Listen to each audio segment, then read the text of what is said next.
তুমি free fire খেলছো, তুমি কি হাউজে কাউসারের আশা করতে পারো? তুমি কি জানো হাউজে কাউসারের পানি কত মজা? তুমি কি কখনো জানো যুবক, পাবজি আর ফ্রি ফায়ার নিয়ে যারা ব্যস্ত থাকো, তোমাকে আমি একটা জিনিস দেব, তুমি ওয়াদা করো ফ্রি ফায়ার ছাড়বে কিনা। যদি আমি যেটা দেবো সেটা যদি ফ্রি ফায়ারের চেয়ে কোটি গুণ বেশি মজাদার না হয়, ছাড়ার দরকার নেই। যদি মজাদার হয় ছাড়বে, ওয়াদা করো ভাই, হাত তোলো। যারা খেলো তারা হাত তোলো, দাঁড়িয়ে বলো, জনগণকে শুনিয়ে বলো আমি আজকে ছেড়ে দেবো যদি হুজুর আপনারটা মজাদার হয়।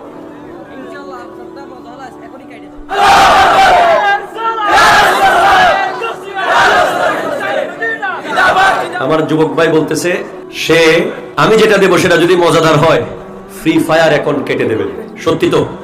সিট মেরাজে যাওয়ার পরে আমার নবী দেখলেন একটা ঝর্ণা জান্নাতের ভিতরে। কি দেখেছেন ভাই? যেটার এক পার বানানো হয়েছে স্বর্ণ দিয়ে, আরেক পার বানানো হয়েছে মুক্তা আর মণি দিয়ে। যেটার ভিতরে যে মাটি থাকে না ঝর্ণার ভিতরে, ওই মাটি বানানো হয়েছে কস্তুরী দিয়ে, তলা বানানো হয়েছে হীরা দিয়ে। সেখান দিয়ে যে পানিগুলো যাচ্ছিল আমার নবী দেখলেন সেই পানিগুলো দুধের চেয়ে সাদা। এবার খেয়ে দেখলেন মধুর চেয়ে মিষ্টি। এবার দেখলেন বরফের চেয়ে ঠান্ডা। জিবরিল এটা কি? ও জিবরাইল এটা কি? জিবরিল আমিন বলছেন হাযা আল কাউসার, এটাই হলো কাউসার, হাউজে কাউসার। এটার পানি কে খাবে? যে আমার উম্মতের ভিতরে আমার দরুদ সবচেয়ে বেশি পড়বে, সে এটার পানি খাবে। এরপরে ভিতরে দেখলেন আরেকটা হাউস, যেটার চারপাশে চারজন দাঁড়ানো।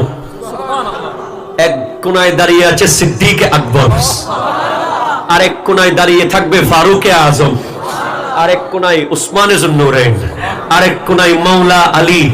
সেটার উপরে থাকবে আকাশে যত তারা ততগুলো বাটি।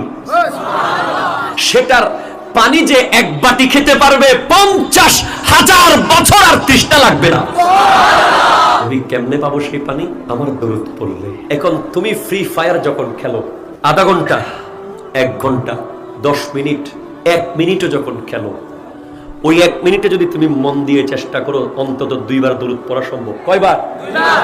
তুমি 1 ঘন্টা যে গেল, ওই 1 ঘন্টা যদি তুমি চেষ্টা করো 100 বার পড়া কি সম্ভব নয়?